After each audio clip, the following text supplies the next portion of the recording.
Ladies and gentlemen, Mushfiqur Rahim and Taskin Ahmed on stage. সবাই জোরে একটা করতালি দেই for both of them. And তাদের হাতেই রয়েছে তাদের signature fragrances Strike with Taskin Ahmed and MR15. The signature fragrances from J. Dot that's being launched from today. Thank you so much, J. K. They have chosen me and Taskin. They have been a wonderful company in the whole world.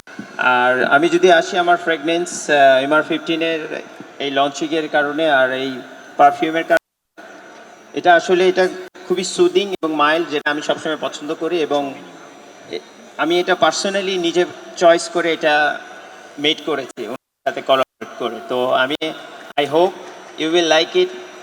আর যেরকম তাসকিন সবাই পছন্দ করে, I am sure যে ওর পারফিউমটা সবাই অনেক পছন্দ করবেন।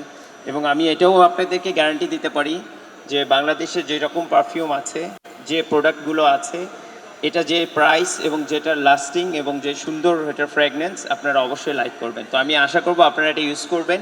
এবং J. Dotকে অসংখ্য ধন্যবাদ আমাকে তাদের সাথে পার্টনার হিসেবে যোগ করার জন্য। অসংখ্য ধন্যবাদ। Thank you. To be honest, আমি খুবই এক্সাইটেড এবং প্রাউড যে বাংলাদেশের সর্বপ্রথম প্লেয়ার হিসাবে আমি আর মুশফিক ভাই J. Dot'ের সাথে সম্মিলিত হতে পারলাম।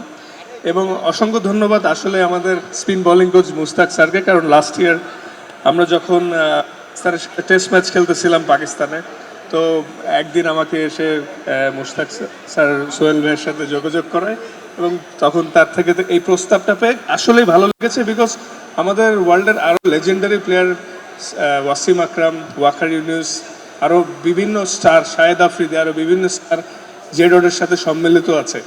এবং বাংলাদেশ থেকে আজকে আমরা দুজন আপনাদের দোয়ায় যুক্ত হতে পারলাম। আর তার থেকে আসলে মুশফিক ভাইয়ের বটলে দেখতে পারবেন উপরে গ্লাভস, এবং আমার বটলের মাঝখানে বল আছে। তো বিকজ আমি ফাস্ট বলার, আমার একটা রেড বল আর একটা হোয়াইট বল, দুই ফ্লেভারের। এবং টু বি অনেস্ট, এই রেঞ্জের মধ্যে বাংলাদেশে এত উন্নত মানের পারফিউম J. Dot'ের থ্রুতে আসলো, এটা আসলে খুবই আনন্দদায়ক। এবং বাকি যারা ক্রেতারা আছেন তাদের জন্য ব্যাপারটা অনেক ইন্টারেস্টিং। আই হোপ এখানে টেস্টিং বুথ আছে, আপনারা টেস্ট করলেও বুঝতে পারবেন যে ব্যাপারটা কেমন আসলে। তো একটা হচ্ছে বিট স্ট্রঙ্গার এবং আরেকটা হচ্ছে একটু রিফ্রেশিং, সো দুই ধরনেরই আছে।